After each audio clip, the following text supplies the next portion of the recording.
Hello there my RPG lovers and welcome to another video. The biggest piece of downloadable content for Outward is just around the corner. We still don't know the exact release date of this new DLC, but we do know that it should come out before summer.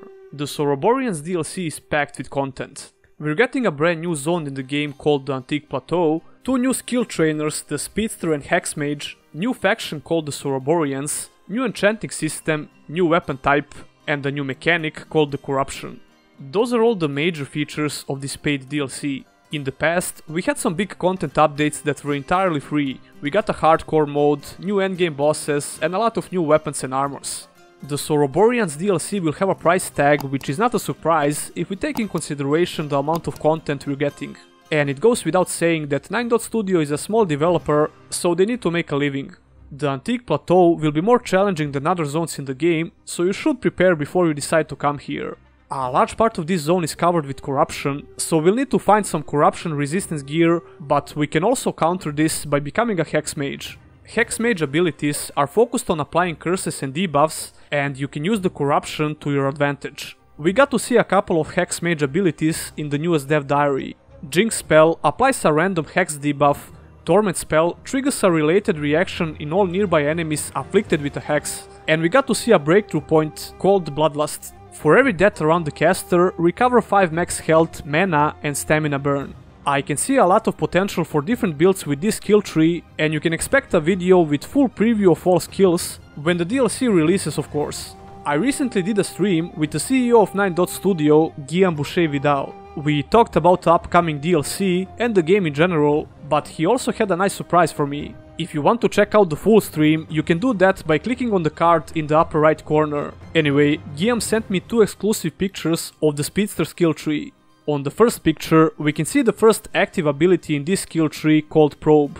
Probe requires any melee weapon in order to cast it, and it's a weak attack that increases alertness level on hit. Probe uses stamina as a resource, and it has a very short cooldown of only half a second, so you can almost spam this ability. Alertness is the main mechanic when it comes to this new skill tree. So, for example, the Probe skill will evolve into a stronger form with high alertness levels, but you can spend your alertness points to cast a stronger spell like Prime. As we can see from the second picture, the skill Prime will remove 3 alertness levels, but it will instantly reset the cooldown of the next skill used in the next 3 minutes. As Guillaume explained on the stream, this ability will allow you to cast the same spell of your choice 2 times in a row. So, for example, imagine using Predator Leap 2 times in a row, or Sniper Shot, or any other skill with a cooldown. This ability alone can make every build a lot smoother and more fun. The Speedster skill tree looks like a great option for basically every build, especially because it can reduce the cooldown of any skill. Besides these 2 skills, we also have 2 passive abilities that don't require a breakthrough point, 1 more active ability after the breakthrough point, and the 2 strongest abilities in the tree are passive. Unfortunately, we don't have the description of these other spells, but some of them seem pretty self-explanatory. If I would have to guess, the first passive skill in the tree is related to your alertness level.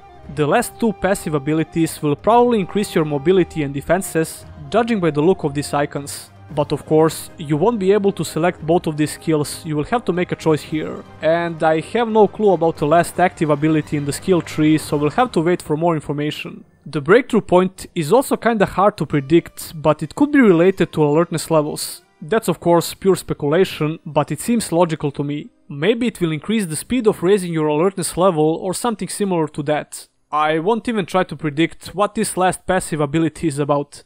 The Speedster definitely looks like a great support skill tree that you can combine with every build, whether that's melee, ranged or a spellcaster build. I'm also quite excited to see the new enchantment system in action and more information about other abilities from the Hex Mage tree. This DLC seems to be a great reason for coming back to Outward. You can expect a full review of the Soroboreans and a couple of videos about all the major features of this DLC, so stick around if you're interested to see that. And what do you think about the Soroboreans DLC? Do you plan to play it or not? Leave a comment down below. Don't forget to subscribe for more content and click on the bell icon so you don't miss any future uploads. Special thanks to my Patreons, and if you as well want to support this channel in the long run, consider checking out those links in the description. That will be all, and I'll see you in the next one.